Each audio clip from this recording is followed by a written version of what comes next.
예, 안녕하십니까. 이번 시간에는 고려, 고대를 끝내고 중세를 열다 라는 주제로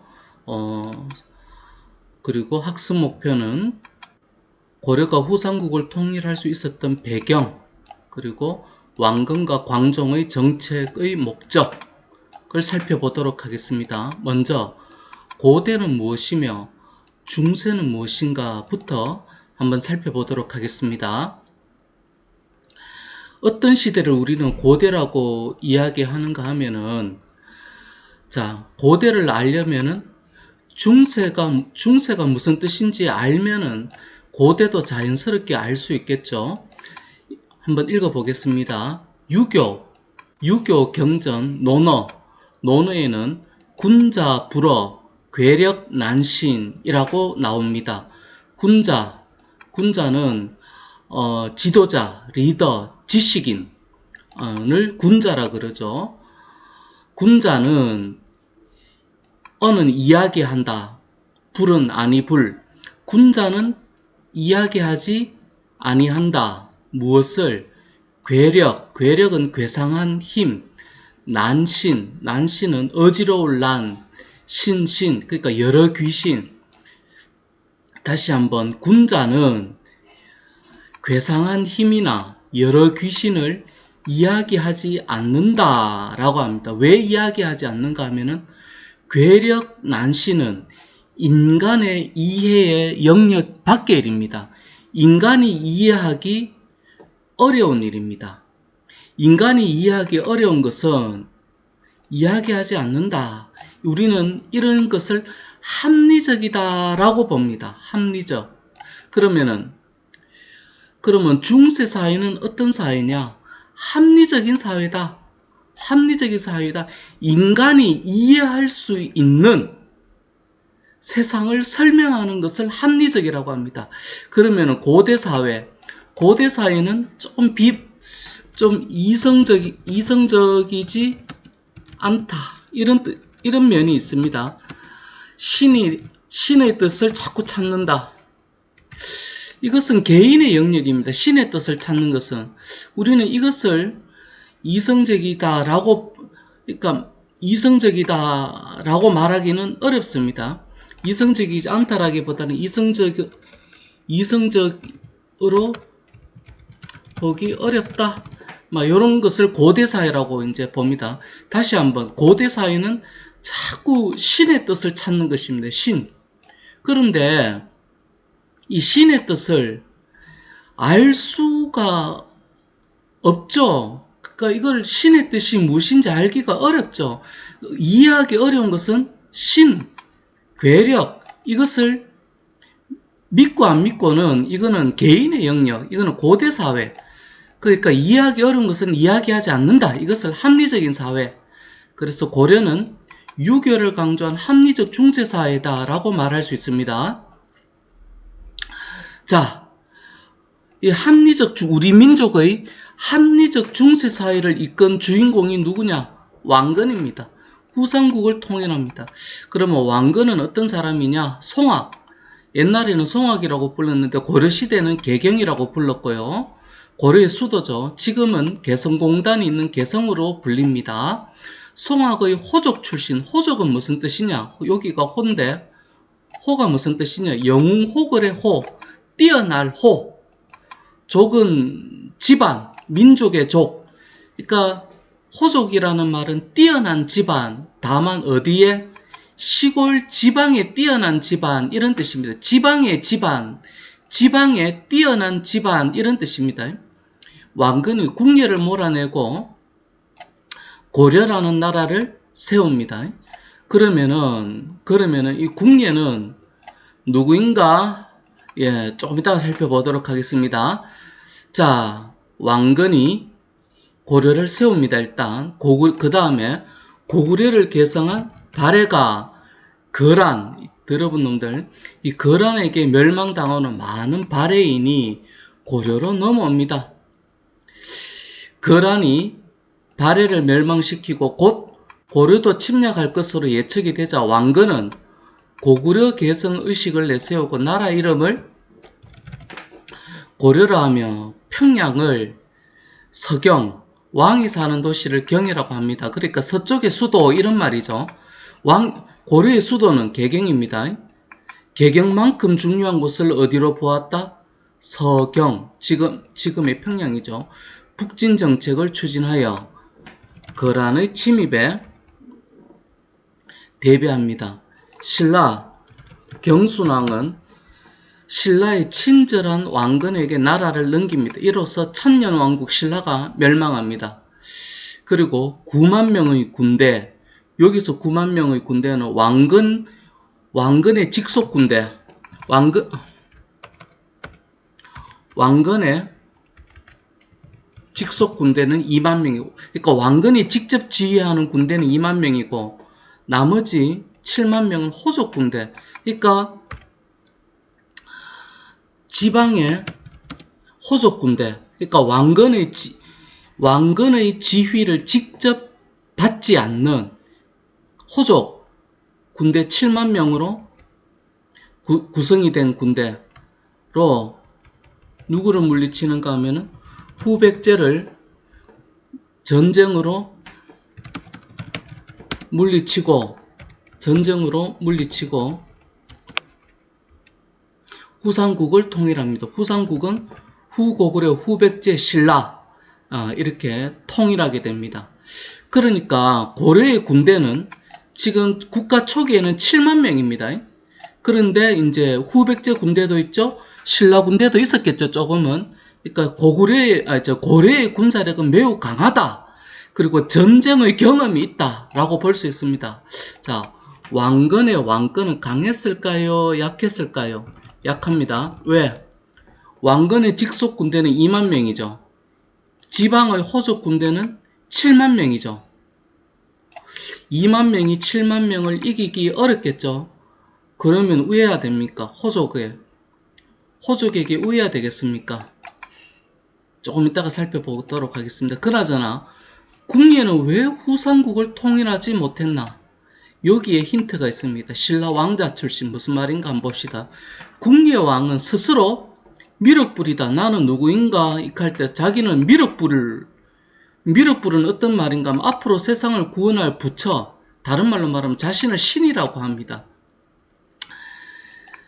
자, 현재 우리나라 대통령이 나는 신이야 라고 주장한다면은 나는 신의 명령을 받아서 너의 마음이 보여, 너의 목소리가 보여, 이렇다고 하면 여러분은 대통령을 지지할 수 있나요? 여러분은 지지할 수 있나요?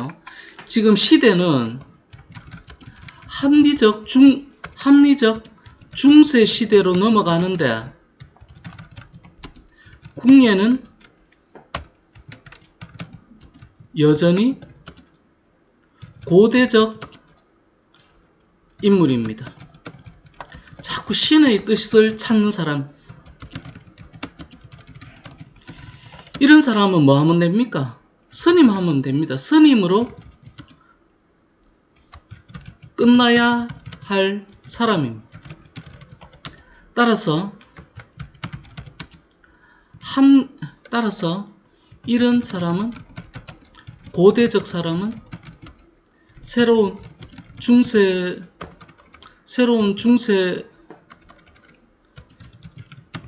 이끌 수 없습니다. 이러니까 궁예는 실패할 수밖에 없습니다. 그 다음에 두 번째, 궁예는 자꾸 죄 없는 사람을 죽입니다. 백성의 마음을 잃어버립니다.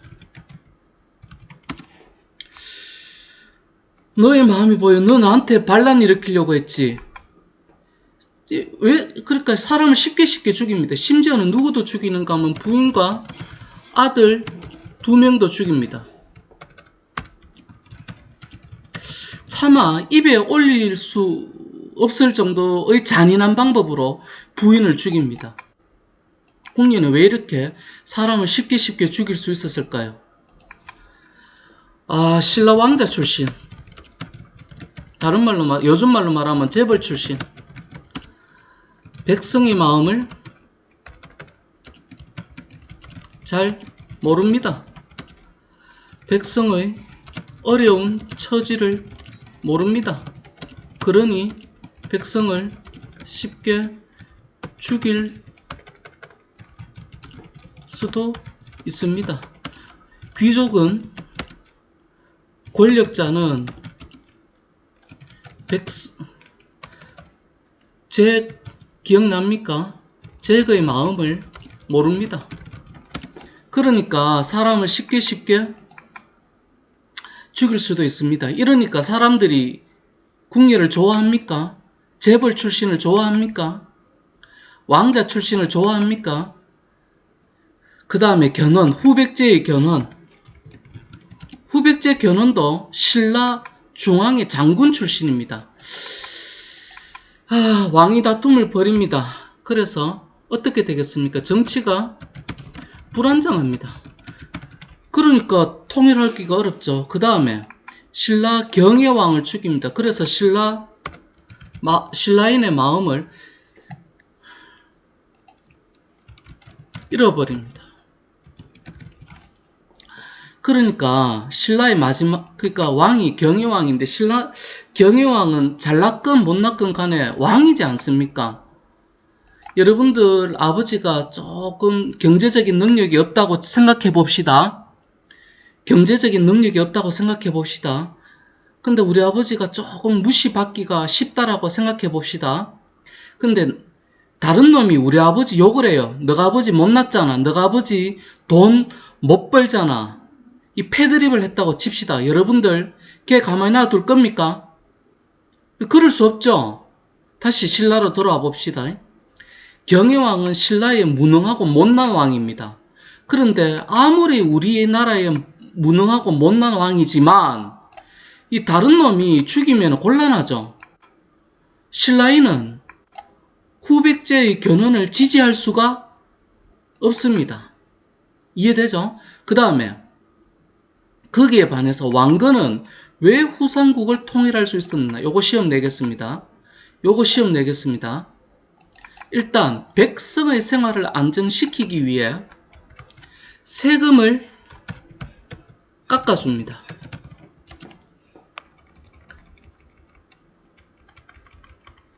세금을 깎아줍니다. 왜 세금, 그 다음에 세금을 왜 깎아주는가는 조금 이따가 보고, 정확하게 말하면 가난한 백성의 세금을 깎아줍니다. 두 번째, 고구려의 진대법을 개성하여 흙을 옛날에는 금을 흙창고창 무슨 말인가 하면 옛날에는 고려시대는 곡식을 흙으로 불렀습니다. 곡식을 흙으로 불러서 쉽게 말해서 흙창이라는 말은 곡식 창고라고 보면 됩니다. 그러니까 흙창을 세워가지고 빈민, 가난한 백성에게 곡식을 빌려주었습니다. 그러니까 백성의 생활이 안정되겠죠. 왕건은 왜 백성의 생활을 안정시키기자, 그러니까 백성의 마음을 얻어 누구를 견제해야 됩니까? 호족을 견제하기 위해서입니다. 그 다음에 두 번째는 왕건은 시골 지방의 비주류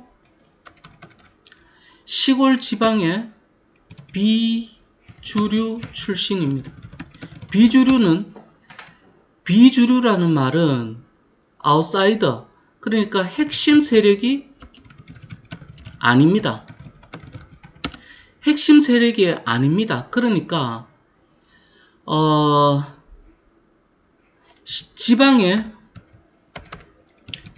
지방 백성의 어떤 백성의 가난한 백성의 슬픔을 압니다. 왜? 본인이 시골 출신이니까, 지방 출신이니까 가난한 백성의 슬픔을 압니다. 알면 왜 해야 됩니까? 슬픔을 아니 슬픈 백성을 도울 수 있습니다. 그 다음에 7만 명의 군대를 가진 토족 세력을 죽일 수 없으면 내 편으로 만들어야 되죠. 왜야 되겠습니까? 교과서 94페이지, 95페이지 보고 문제를 해결해 보기 바랍니다. 그 다음에 호족을 회유라는 말은 꼬시기, 내 편으로 만들기, 그 다음에 통제, 여차하면 때리겠다는 말이죠. 무슨 제도를 시행했는지 교과서를 보고 살펴보도록 합니다. 그 다음에 왕건의 후삼국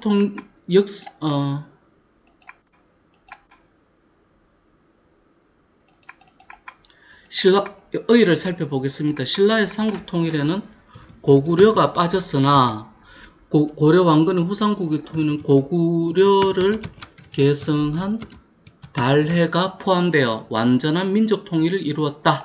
신라의 지도 세력은 진골 귀족이나 중앙의 진골 귀족이나 요거 중요합니다. 고려의 주도 세력은 신라 육두품 지방호족, 이게 중요합니다. 지방호족. 그 다음에 문벌 귀족 등 신라에 비해 주도 세력의 범위가 넓어졌다. 그 다음에 요거를 설명했죠? 그 다음에 왕건의 넷째 아들,